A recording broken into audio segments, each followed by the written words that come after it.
ఎవరికి వచ్చినా కూడా పార్టీ ఓడిపోయే పరిస్థితిలో ఉన్నది. మరి మేము తెలంగాణ యూనివర్సిటీ అంటే ఉస్మానియా యూనివర్సిటీ చదువుకొని తెలంగాణ రాష్ట్రం కోసం దెబ్బతిని జైలుకు పోయి వచ్చినటువంటి యుద్ధం కోసం రాష్ట్రం కోసం పనిచేసినటువంటి మేము నా భార్య అనేటువంటి కల్లెపల్లి ప్రేమలత గారికి నేను కులాంతర వివాహం చేసుకున్నాను. మరి నా భార్యకే వివాహం కేటాయించాలని మొన్న కేటీఆర్ గారు కానీ కేసీఆర్ గారు కానీ మంత్రి నిరంజన్ రెడ్డి గారు కానీ నేను చెప్పడం జరిగింది. మరి కేటీఆర్ గారు కూడా మనం కలిసినప్పుడు సానుకూలంగా స్పందించడం జరిగింది. మరి ఈ అలంపూర్ నియోజకవర్గంలో చూస్తూ ఉంటే పరిస్థితి ఆధిపత్య పోరులో నిరంతరం కూడా ఇక్కడ ప్రజలు కూడా వాళ్ళని ఎట్టి పరిస్థితులు యాక్సెప్ట్ చేసే పరిస్థితి లేదు. కాబట్టి వాళ్ళు పునరాలోచన చేసుకోవాలా, పెద్ద మనసుతో చేసుకోవాలి. పెద్ద మనసు చేసుకొని మాలాంటి వాళ్ళకి అంటే నా భార్యకు అవకాశం కల్పిస్తే అన్ని వర్గాలు కూడా కలిసి వచ్చి కూడా ఖచ్చితంగా పార్టీని భారీ మెజార్టీతో గెలిపించడానికి ఆస్కారం ఉంది.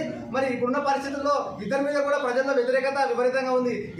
ఏ వర్గానికి అభ్యర్థి బీఫామ్ ఇచ్చినా కూడా ఇతర వర్గం కూడా కొడుతుంది, అవతల వర్గం కూడా కొడుతుంది. కాబట్టి ఇటువంటి పరిస్థితుల్లో ఎట్టి పరిస్థితుల్లో వాళ్ళకి ఇస్తే మాత్రం పార్టీ ఓడిపోయే ప్రమాదంలో ఉంది. కాబట్టి మరి మేము మాలాంటి వాళ్ళకు కూడా వాళ్ళు పెద్ద మనసు చేసుకొని మరి మాకు కూడా ఒకసారి అవకాశం కల్పించాలా. ప్రజెంట్ అభ్యర్థికి 2 సార్లు అవకాశం వచ్చింది. కాబట్టి ఆయన కూడా ఆలోచన చేసి మాలాంటి వాళ్ళకు అవకాశం కల్పించే విధంగా అధిష్టానాన్ని కూడా మమ్మల్ని ప్రపోజ్ చేసే విధంగా వాళ్ళు ముందుకు తీసుకుపోవాలని కోరుకుంటున్నాం. మరి అదేవిధంగా ఇప్పుడు ఏదో కొత్త వ్యక్తి కూడా పేరు వినపడుతుంది. మరి ఆ వ్యక్తి ఎంతవరకు తెలంగాణ కోసం పోరాడాడు, మరి అలంపూర్ ప్రజల అభివృద్ధి కోసం పోరాడుతున్నాడు అనేది కూడా ఒకసారి పునరాలోచన చేసుకోవాలి. ఖచ్చితంగా ఇప్పుడు ఉన్నటువంటి నాయకులు కూడా పెద్ద వాళ్ళు మాకు సహకరించి మరి మాకు బీఫామ్ ఇచ్చే విధంగా వాళ్ళు ఖచ్చితంగా మాకు సహకరించాలని మేము డిమాండ్ చేస్తూ ఉన్నాము.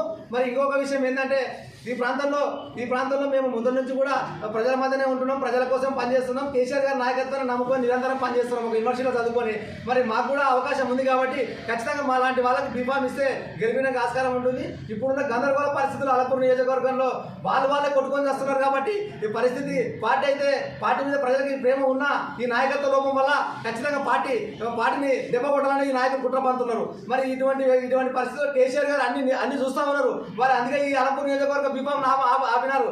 అందుకోసమనే మొన్న రీసెంట్ కూడా చెప్పడం జరిగింది, ఇద్దరికి ఇచ్చిన కూడా పార్టీ ఓడిపోతుంది సార్, ఖచ్చితంగా నా భార్యకి అవకాశం కల్పిస్తే ఖచ్చితంగా పార్టీ గెలుస్తుందని చెప్పినాం. అందుకే సార్ కూడా పునరాచరణ అన్నాడు. అందుకే ఎవరు కూడా బీఫామ్ కన్ఫర్మ్ చేయలేదు. కాబట్టి గందరగోళ అలంపూర్ అంటే ఆధిపత్య ధోరణిలో కొట్టుకొని వాళ్ళే కొట్టుకొని చేస్తున్నారు. కాబట్టి మరి ప్రజల అభివృద్ధి ఎక్కడ పోవాలా, ప్రజల బాగోగులు ఎవరు చూడాలా. మరి ప్రజలు గాలి వదిలేసి మాకు వస్తుంది బీఫామ్ అంటే మాకు వస్తుంది బీఫామ్ అంటే మాకు వస్తుంది అంటున్నారు. ఇది ఎంతవరకు సమావేశం? మీకు ఎవరికి వచ్చి మిమ్మల్ని ప్రజలు మీకు ఓట్లు వేయరు. మీ చరిత్ర అయిపోయింది. మిమ్మల్ని ప్రజలు యాక్సెప్ట్ చేసే పరిస్థితి లేదు. మరి కాబట్టి ఇవాళ సీఎం కేసీఆర్ గారు దయచేసి మీరంతా ఆలోచన చేయండి. కేటీఆర్ గారు మాలాంటి అంటే నిజాయితీగా పనిచేస్తూ మరి బడుగు బలహీన వర్గాలైనట్టు నా భార్య ప్రేమలందుకు అవకాశం కల్పించండి. మా సామాజిక వర్గం కూడా 40,000 ఓటు బ్యాంక్ ఉంది.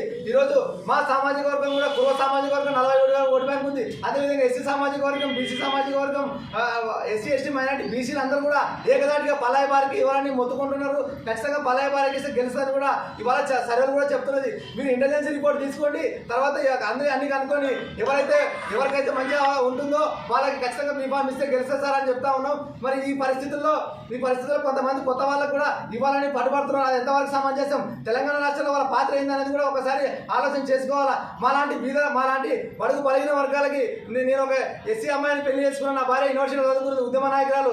ఆమెకి అవకాశం కల్పించండి సార్. సీఎం కేసీఆర్ గారు మీకు చేతులెత్తి మొక్కుతున్నాం. ఖచ్చితంగా అలంపూర్ నియోజకవర్గం రుణపడి ఉంటుంది 100%. ఖచ్చితంగా ప్రజలందరూ కూడా పార్టీ వైపు ఉన్నారు. కానీ ఈ నాయకత్వ కొట్లాటలో ప్రజలు కూడా అసలు ఇంట్రెస్ట్ ఏంటపోయింది. ఈ నాయకులు చేస్తున్నటువంటి వ్యవహారాలను కానీ ఈ నాయకులు మాట్లాడుతున్నట్టు మాటలు కానీ ఇంత పెద్ద అంటే 2-3 సార్లు అవకాశాలు వచ్చినప్పుడు ఇంకా నాకే బీఫామ్ వస్తుంది అని అంటున్నారు. ఇది ఎంతవరకు సమావేశం? వాళ్ళు బీఫామ్ వచ్చినప్పుడు ఏం చేసింది? ఇవాళ వాళ్ళ ప్రజలకి అభివృద్ధి అంటే ఈ సీఎం కేసీఆర్ గారు అభివృద్ధి చేస్తే కూడా లోకల్ నాయకత్వం చేయలేక ఉన్నారు. కాబట్టి ఈరోజు మీరు బీఫామ్ వస్తారని అడుగుతున్నారు. మీరు అదే ప్రజలతో సగం ఉండి ప్రజలు డెవలప్ చేసి ప్రజల నాయకత్వం పెంచితే ఈరోజు మీకు ఈ పరిస్థితి రాకుండా ఇంకొక ఆయన వచ్చి ఎవరికో ఇప్పిమని చూస్తున్నాడు. అదే సార్ దయచేసి చెప్తున్నాం తెల్ల వెంకటరామరెడ్డి గారికి కూడా మాలాంటి వాళ్ళకి అవకాశం కల్పించండి. మాలాంటి వాళ్ళకి చెప్పండి. మీరు అధిష్టానానికి పలాయ బారేకి ఇస్తే ఖచ్చితంగా గెలుస్తుందని. మా సామాజిక వర్గం 40,000 ఓటు బ్యాంక్ ఉంది. అన్ని సామాజిక వర్గాలు కలిసి వస్తాయని కూడా చెప్పండి. ఖచ్చితంగా మాకు ఇస్తారు. లేని పక్షంలో మేము ఒకటే చేస్తున్నాం. ఇవాళ కేసీఆర్ గారు ఖచ్చితంగా కేటీఆర్ గారు మాకు ఇవాళనే చూస్తున్నారు. వాళ్ళ ఆలోచన ఉన్నారు. నా పేరు పరిశీలన ఉందని కేటీఆర్ గారు స్వయం నోటితో చెప్పడం జరిగింది. ఇది చాలా శుభ సంతోషం. కాకపోతే లోకల్ అలమూరు నియోజకవర్గంలో ఉన్నటువంటి లోకల్ నాయకత్వం ఒకవేళ అధిష్టానం తప్పుదో పట్టించి మాకు గిట్ల రాకుండా ఈ లోకల్ వాళ్ళు చేస్తే ఖచ్చితంగా ఇండిపెండెంట్గా రెబల్లో ఉంటాం. డౌట్ లేదు, ఖచ్చితంగా మా సామాజిక వర్గం 40,000 ఓటు బ్యాంక్ ఉంది. ఖచ్చితంగా ఇండిపెండెంట్ ఉండి భారీ మెజార్టీతో గెలిచి కేసీఆర్ గారికి కేటీఆర్ గారికి మేమే కానుక ఇచ్చి మళ్ళీ పార్టీని చెప్పలాగా తీసుకొస్తామని తెలియజేస్తా ఉన్నా.